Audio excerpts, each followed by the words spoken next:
มีกะทิคุยกับพี่ว่ามาครัวเลยคุยน้ำเนาะแมน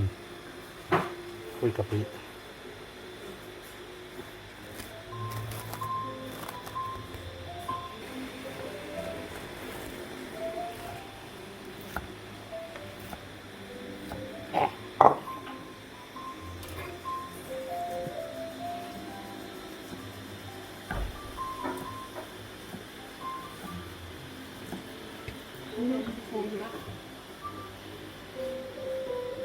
มันไปพักไปเหี่ยวสุด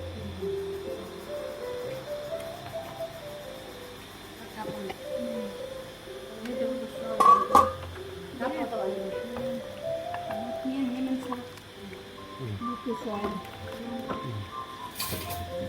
เปิดเพลงเพิ่นดูนะครับขอบคุณเยอะ ซอยสุภาพคน น้ำกระโปด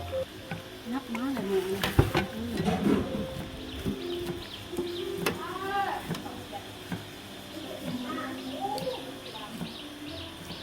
คนมาหอดบายเลยไปของการเนี่ยเห็นทีว่าขับแรงผัก มีประชุมขอพี่ต่อนั่นแหละ ยังไงเนาะ มันตามใจตัวเองจำใจตัว ก่อนไปตะกี้ท่านรับมาแต่ต่างประเทศมาหอดก่อนวันแล้วนี่ทำให้มันใจกัน ทำอยากตีเลยยังมองคุณพอคนเลย ตีนใคร ดีใจมองคุณพอคนอันนี้กินตี ดีนไทยดีนไทยอยู่ดิ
กัดกับขาอ่อนๆขุดมาจากข้างบ้านขาอยู่บ้านเอง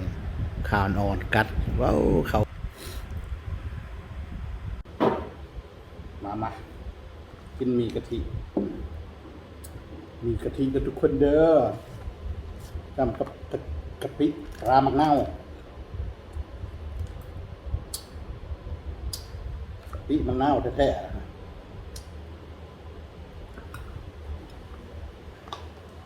อันนี้ก่อนจะเป็นฟงดินต่ำมาก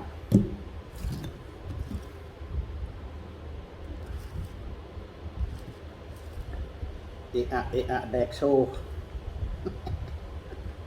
คนอัปปัญญาเลย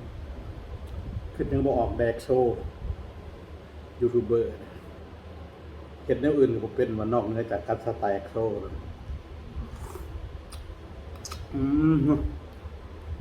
พักพี่น้องมีกะทิ